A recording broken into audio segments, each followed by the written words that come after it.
एक समय की बात है। किसी नगर में एक साहूकार रहता था। उसके घर में धन की कोई कमी नहीं थी, लेकिन उसकी कोई संतान नहीं थी। इसी कारण वह बहुत दुखी था। पुत्र प्राप्ति के लिए वह प्रत्येक सोमवार व्रत रखता था और पूरी श्रद्धा के साथ शिव मंदिर जाकर भगवान शिव और पार्वती जी की पूजा करता था। उसकी भक्ति देखकर एक दिन माँ पार्वती प्रसन्न हो गईं और भगवान शिव से उस साहूकार की मनोकामना पूर्ण करने का आग्रह किया।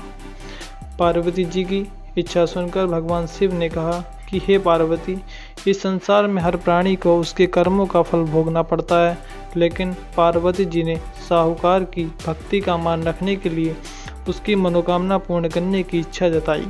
माँ पार्वती के आग्रह करने पर शिवजी ने साहूकार को पुत्र प्राप्ति का वरदान तो दिया, लेकिन साथ ही यह भी कहा कि उसके बालक की आयु केवल 12 वर्ष होगी।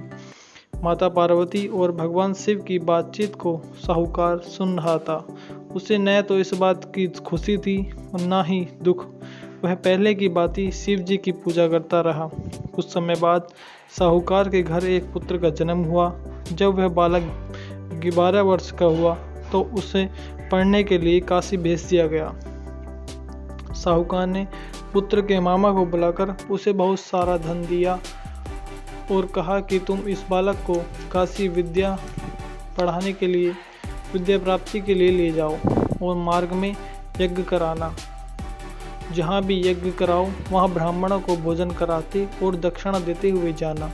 दोनों मामा भांजे इसी तरह यज्ञ कराते और ब्राह्मणों को दान दक्षिणा देते काशी की ओर चल पड़े। रात में एक नगर पड़ा जहाँ नगर के राजा की कन्या का विवाह था, लेकिन जिस राजकुमार से उसका विवाह होने वाला था वह एक आंख से काना था। राजकुमार के पिता ने अपने पुत्र के काना होने की बात को छुपाने की एक चाल सोची।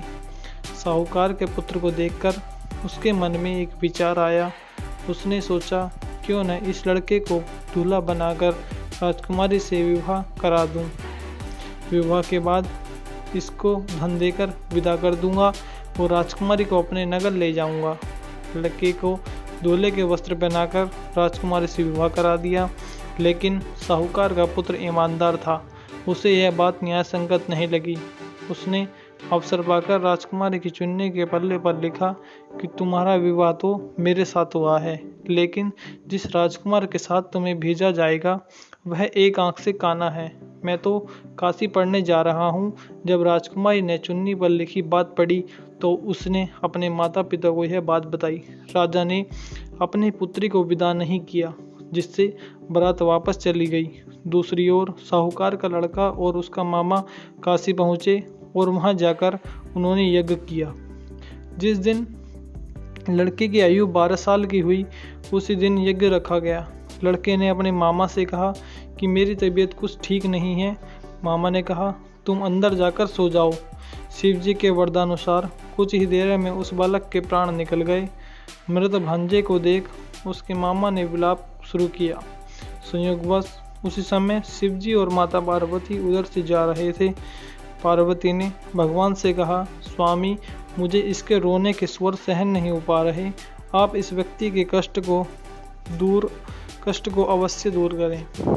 जब शिव जी मृत बालक के समीप पहुंच गए तो वह बोले कि यह उसी साहूकार का पुत्र है जिसे मैंने 12 वर्ष की आयु का वरदान दिया।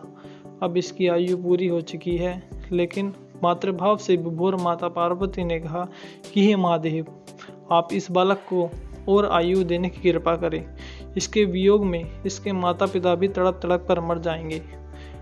माता पार्वती के आग्रह पर भगवान उस लड़के को जीवित होने का वरदान दे दिया। शिव जी की कृपा से वह लड़का जीवित हो गया। शिक्षा समाप्त करके लड़का मामा के साथ अपने अपने नगर की ओर चल दिया। दोनों चलते हुए उसी नगर में पहुँचे जहाँ उसका विवाह हुआ था।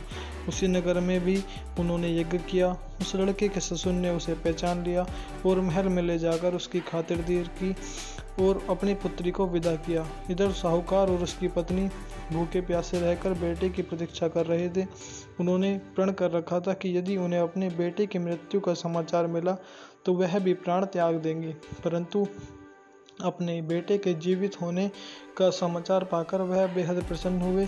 उसी रात भगवान शिव ने व्यापारी के स्वप्न में आकर कहा है, हे श्रेष्ठ, मैं तेरी भक्ति से प्रसन्न होकर तेरे पुत्र को लंबी आयु प्रदान की है।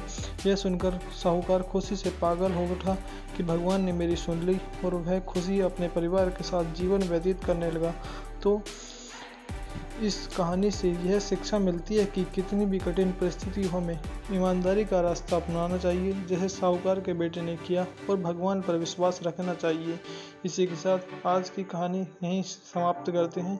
कैसी लगी कहानी हमें ज़रूर बताएं, और ऐसी कहानी सुनने के लिए चैनल को सब्सक्राइब ज़रूर कर लें।